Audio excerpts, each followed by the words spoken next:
Selamat datang di kanal YouTube Setiadi Suhadi Art Advisory.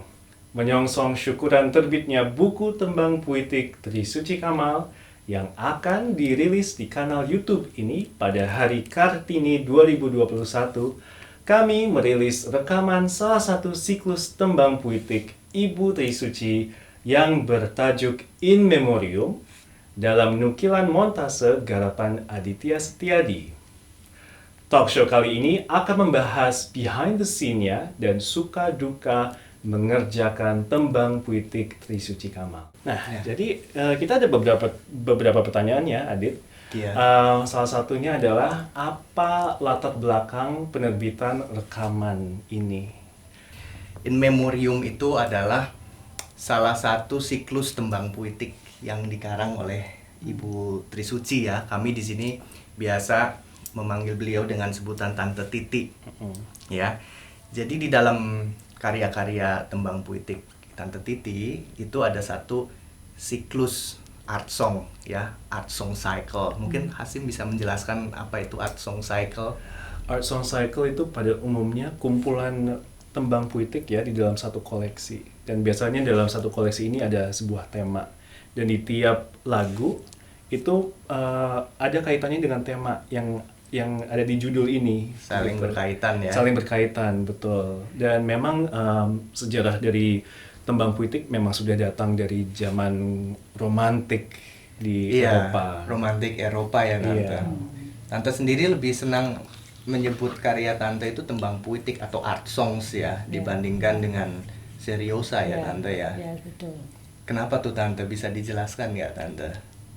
Karena sebagian besar itu saya buat karya-karya itu atas dasar puisi-puisi saya yang saya tulis jauh sebelum saya karang lagunya. Iya. Ya, itu sebab-sebabnya.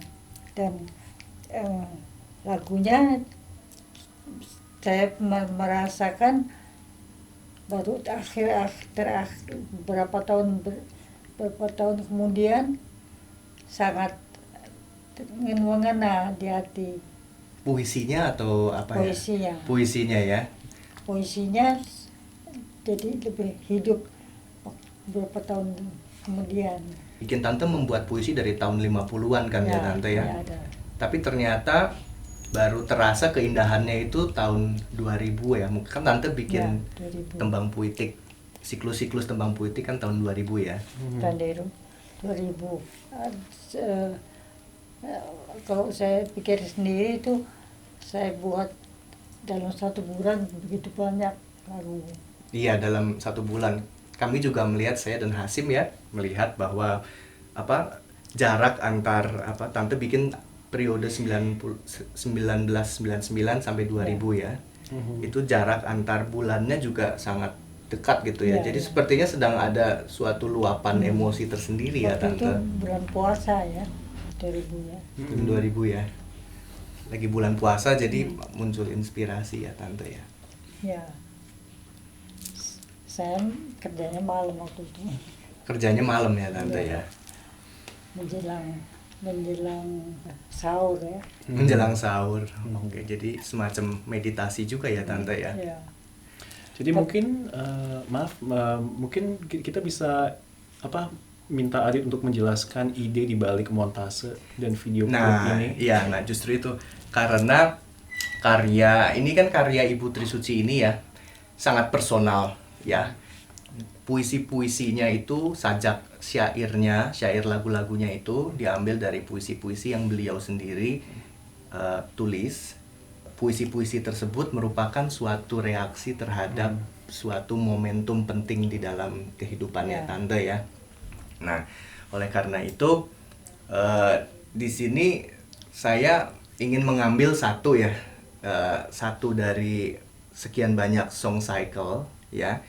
Saya ambil yang In Memoriam gitu, karena In Memoriam itu saya lihat di sini sangat personal message-nya ya. Syairnya sangat personal. Dan juga In Memoriam ini Tante Titi ini mengenang, yang pertama itu mengenang ibu mertua ya. Ibu Kamal ya. Kemudian yang kedua itu Tante Titi in memoriam pahlawan bangsa ya. Terus yang ketiga itu in memoriam masa lampau. Terus yang keempat in memoriam kasih yang abadi. Kayaknya yang nomor 3 kasih yang abadi, yang keempat itu in memoriam masa lampau. Jadi itu adalah suatu tema yang sangat personal ya. Dan justru menurut saya kalau kita tidak mengenal sosok Tante secara pribadi dan kita suka ngobrol dengan Tante ya, mungkin bagi rekan-rekan musisi ataupun para penikmat musik itu juga cukup sulit untuk memahami mengapa syairnya begini, mengapa musiknya seperti ini. Oleh karena itu saya di sini memiliki ide ya untuk membuat semacam montase ya. Saya nggak bisa bilang ini suatu film ya, karena saya bukan sutradara, saya bukan sinematografer. Tetapi di sini saya mencoba menangkap gitu ya pesan-pesan itu melalui suatu visualisasi. Betul. Ya. Mungkin dalam bahasa Inggris snapshots of life Ya, begitu ya. benar. Snapshot of life ya. Gitu. Jadi di sini kita berusaha mengambil montase-montase itu ya. Terus kita gabungkan ya. Itu dengan maksud begini. Ini antara lain untuk menggantikan nuansa yang hilang pada saat kita menonton pertunjukan musik melalui mediated Betul. mediated platform seperti YouTube ya atau Spotify. Kan beda ya Tante dengan kalau kita nonton live ya kan.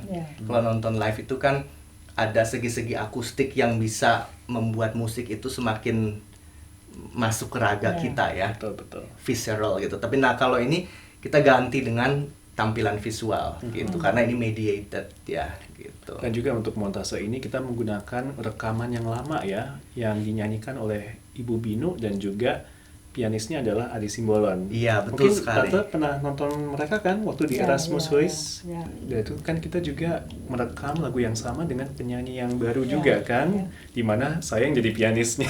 Iya. Kenapa kita nggak menggunakan rekaman yang baru saja? Kenapa kita menggunakan rekaman yang lama yang oleh Binu Sukaman dan Adi Simbolon? Iya, jadi memang sebenarnya itu adalah alasan praktis ya. Alasan praktis antara lain kenapa? Karena rekamannya sudah ada ya. Terus yang kedua itu alasan secara teknis itu karya Ibu Trisuci itu sulit. In memoriam itu merupakan salah satu siklus yang sangat sulit buat dibawakan. Betul. Ya.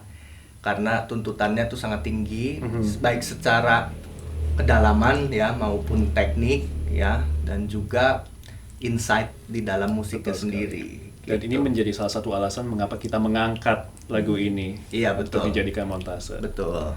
Itu. Saya ingat dulu tahun 2011 ya ketika kami semua menyiapkan konser Tembang Puitik Trisuci Kamal. Itu kita sering sekali ke sini ya Tante ya.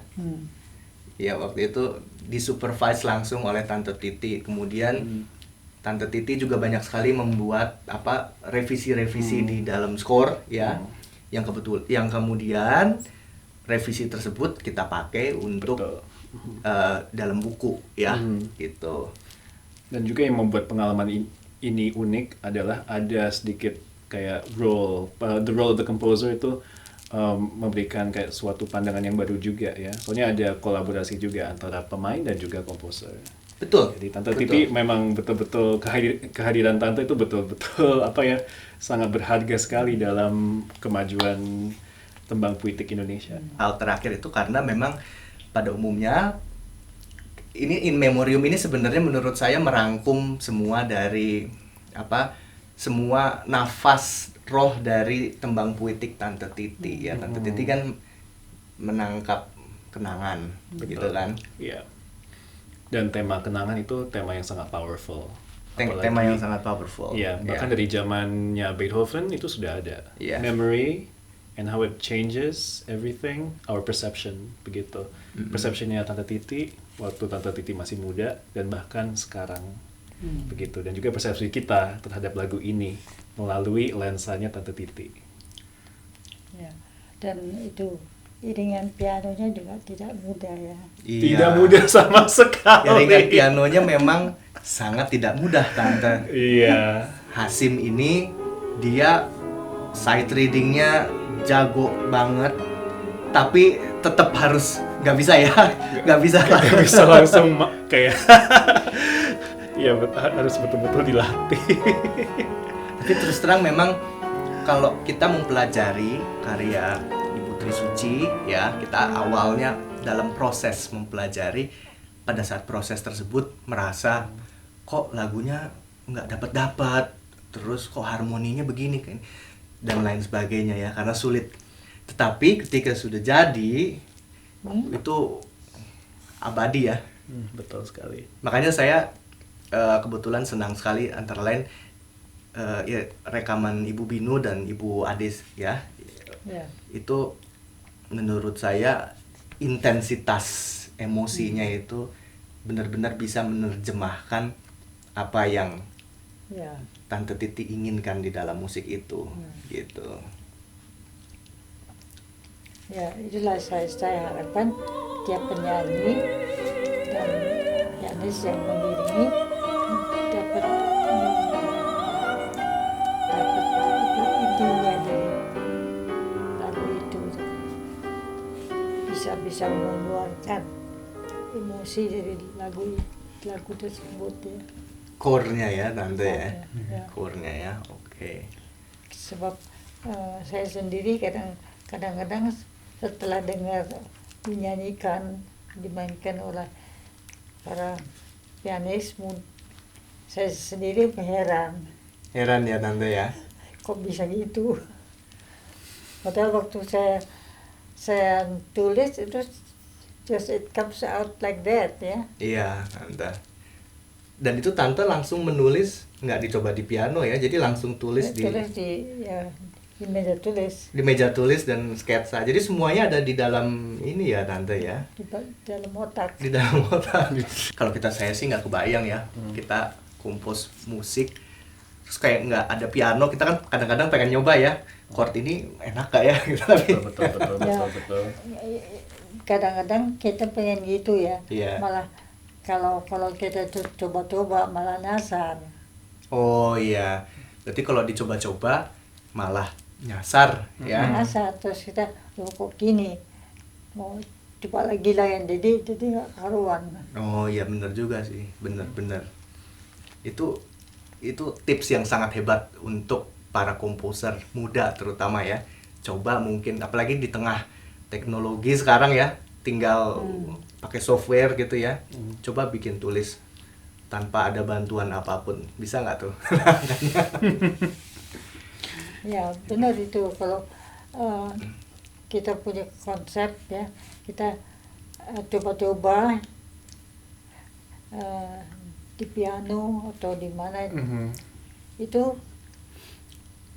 kayaknya gampang ya, tapi justru tidak. Betul juga sih. Iya benar. Pakai konsep untuk menyambung apa ya, Iya. kayak tangan, nada, semuanya. Jadi ini ya terdistraksi Iya, nanti betul. kalau Kayak kita ada- coba-coba dikit-dikit coba Iya. ya. Benar. Ya bagaimana dengan pengalaman Adit mencoba untuk membuat montase ini? Nah ini untuk montase yang in memoriam ini, saya memang banyak sekali menggunakan, ya memang seluruhnya itu dalam hitam putih ya, hitam putih, kemudian zoom ya, banyak sekali zoom gitu. Karena kalau hitam putih itu sebenarnya dapat lebih menangkap emosi ya.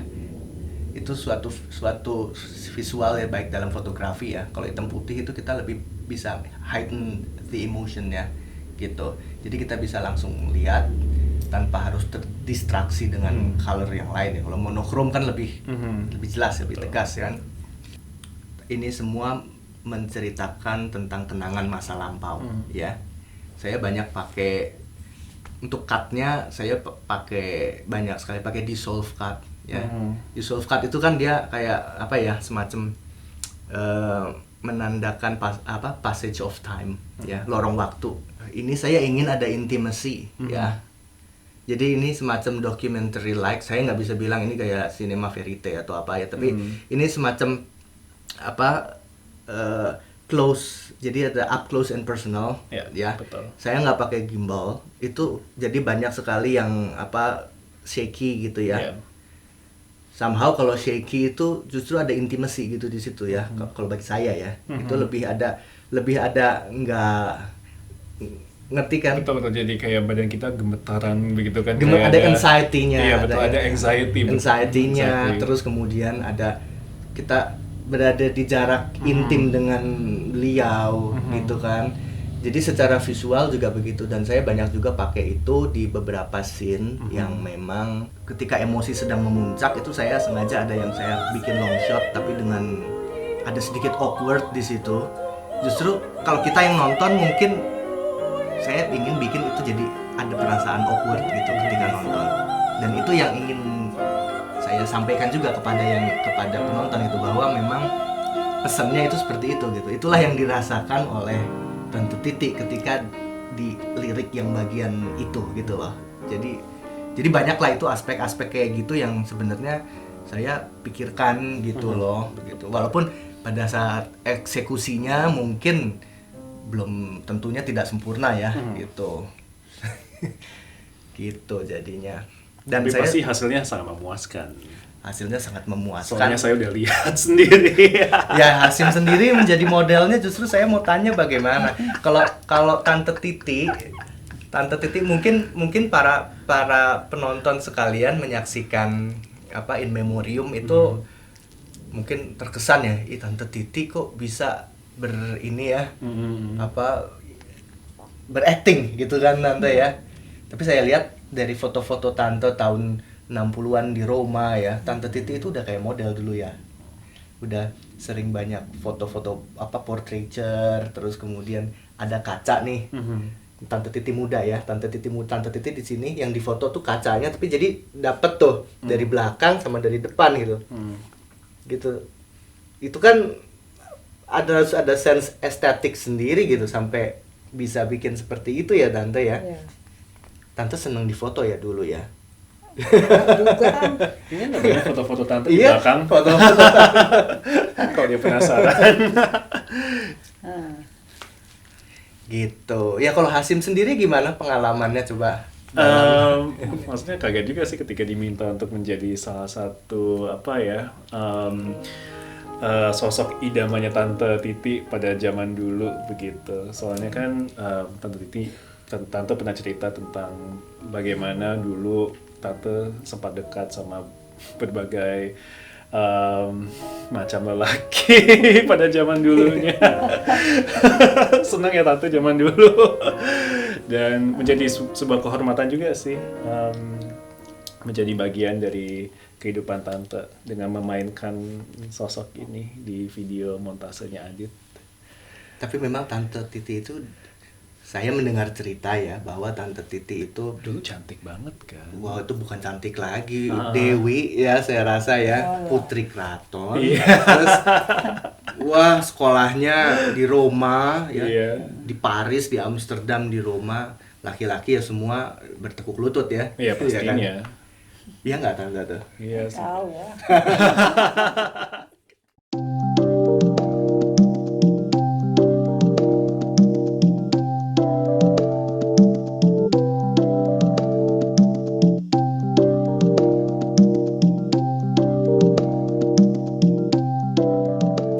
Sekarang mungkin Hasim bisa bercerita sedikit nggak bagaimana suka dan duka kita ketika mengerjakan tembang puitik Trisuci Kamal ini? Proses pembuatan bukunya ya Adit. Iya, proses pembuatan bukunya. Bahkan sebelumnya pun kita harus berdiskusi dulu sama Tante Titi kayak bagaimana kita bisa membuat ini bisa dilaksanakan begitu. Soalnya kan kita harus mengumpulkan manuskrip yang masih tulisannya Tante Titi yang agak susah dibaca ya, jujur. Jadi amburadul. Jadi kayak almost kayak baca hieroglif gitu loh, kayak ini sharp atau flat, coba-coba dulu deh, siapa tahu harmoninya dapat. Jadi kita harus sedikit menganalisa musiknya dulu sebelum kita bisa menuliskan semuanya lagi di komputer. Iya. Gitu. Dan mungkin suka dukanya kita tetap harus kayak saling banyak komunikasi ya, Dit. Kayak kamu datang ke tempatku, kita koreksi kerja bareng, terus dengerin kayak puluhan kali, ini betul nggak melodinya, harmoninya, teksnya bagaimana. Nggak cuma nada, tapi juga bahasanya bagaimana ini, huruf kapital, koma, bahkan detail yang sekecil itu pun harus kita bahas. Jadi ya mungkin dukanya kita harus melatih diri kita menjadi orang yang sangat teliti. Tapi sukanya sih ini hal yang pertama kali loh buat saya gitu, untuk bisa membuat buku yang musiknya itu datang dari komposer yang sangat termasyur kayak Tante Titi. Terima kasih. Oh iya, sama-sama. Gitu. Maksudnya ada suka duka, tapi lebih banyak suka jauh daripada duka. Dan terus terang memang kami senang ya mengerjakan Ibu Trisuci ya, karena beliau ini komponis perempuan yang jarang ya, komponis Indonesia perempuan. Tante itu adalah komponis perempuan pertama ya yang berhasil yang bahkan yang belajar sekolah komposisi musik ya di Eropa ya. Ya. Karena sebelumnya perempuan pasca kemerdekaan ya, kayaknya perempuan kalau ngambil main piano, main apa itu banyak ya. Tapi kalau untuk yang komposer ya, itu kayaknya baru Tante Titi ya. Ya mungkin. Biasanya waktu sekolah bergaul sama siapa saja? Sama musisi yang lain atau? Ya, saya biasanya sama guru saya. Oh, sama guru Tante ya. Titi. Sama gurunya Tante ya. Guru saya itu udah tua juga ya, wanita juga, dari Rusia. Dan dia sangat sayang pada saya, makanya saya itu dipush gitu. Dipush untuk bikin itu. Untuk terus nulis gitu ya Tante ya. Ya itu mungkin tulisan Tante Titi ya mungkin draftnya ya sulit sekali dibaca, karena beliau kalau Tante kan kalau menulis pasti apa yang ada di kepala langsung ingin di ini ya Tante ya. Betul. Tapi ketika dimainkan, wah luar biasa indah. Iya betul. Terutama waktu itu pada saat pengerjaan Bu Trisuci ya Tante Titi masih tinggal di Bali ya, jadi itu terus terang cukup menyulitkan saya dan Hasim ya, karena kita harus terus bertemu dengan Tante Titi, jadi paling lewat telepon ya. Betul. Paling lewat telepon atau kita berapa kali ya ke Bali ya. Gitu. Tapi kayaknya tantangan kayak begitu nggak sesusah tantangan di mana aku harus main ya lagu-lagunya Tante Titi. Rasain tuh.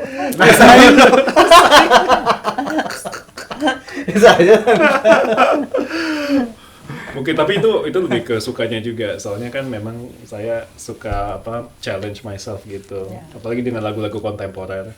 Dan kan saya dulu kuliah aktif di ensemble kontemporer gitu, lagu-lagu dari komposer yang masih hidup. Jadi memainkan karya Tante Titi itu bagi saya kayak ini challenging tapi yang sesuatu yang saya rasa itu fun begitu at the same time. Jadi tapi saya rasa karya saya itu tidak terlalu kontemporer ya. Kayaknya lebih neo romantik mungkin atau bagaimana? Ada romantiknya dan mungkin post romantik mungkin. Post romantik ya. Postmodern. Maksudnya ya label itu. Kalau neo romantik itu kayak David Del Tredici gitu ya.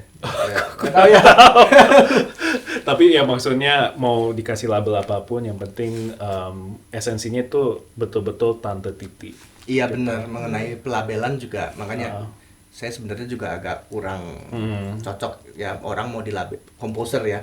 Kadang-kadang komposer ingin mengarang yang seperti ini, kadang-kadang juga ingin mengarang yang seperti apa. Betul. Ya. Itu kan Schoenberg contohnya. Schoenberg kan dia mengarang 12 tone, tapi ada juga kan musiknya yang tonal gitu. Iya, kan. Betul. Dan bahkan ini 12 tone yang romantic in a way dari segi pembawaannya. Iya, benar. Ya biasanya kan yang yang mainkan lagu saya itu ya apalagi yang lagu-lagu untuk piano ya, mereka kadang-kadang terlalu romantis. Terlalu Terlalu romantis. romantis. Oh, terlalu romantis ya. Sebenarnya I'm not so romantic. Not too romantic. Jadi harus ada sedikit apa yang namanya Tapi bagaimana? restraint ya, Yes. bahasa Indonesianya apa? You, am I romantic or not? Well, aku kurang tahu. Ya, maksudnya kayaknya tiap orang itu pasti memiliki pendekatan yang berbeda ya, begitu. Bahkan ketika saya memainkan beberapa karya solonya Tante Titi, ada nuansa romantik tapi juga impresionistik begitu. Kadang-kadang ada sedikit Debussy, ada sedikit ini, ada sedikit itu. Jadi pengaruhnya itu banyak sekali ya, Tante. Dari berbagai macam komposer dari zaman dulu. Senja buat Ana tuh agak sedikit Debussyan ya. Iya betul, jadi ada macam-macam. Jadi mungkin bisa dibilang eclectic begitu, ada campuran apa kayak little bits and pieces of influences. Tapi bagi saya memainkan Tante Titi itu memainkan Tante Titi begitu.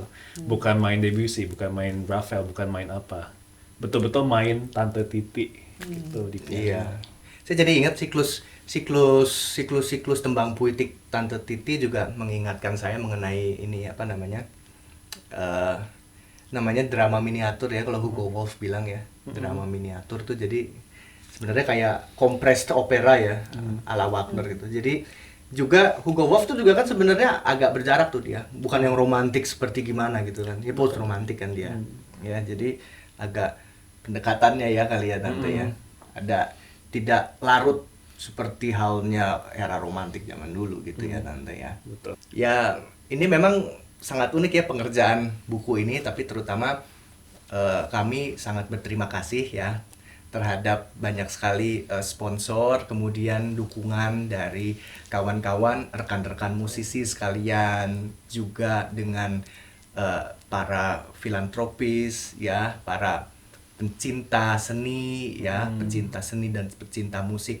Juga dari pihak Gramedia kami sangat terbantu oleh Ibu Maria Silabakti ya, yang dengan sangat Hebat sekali dia. mata elang. Saya belum pernah ketemu orang yang seteliti beliau, dan kami belajar banyak sekali ya. Kami belajar banyak sekali dari beliau mengenai tata cara penggunaan bahasa, kemudian konsistensi terus dan lain sebagainya ya.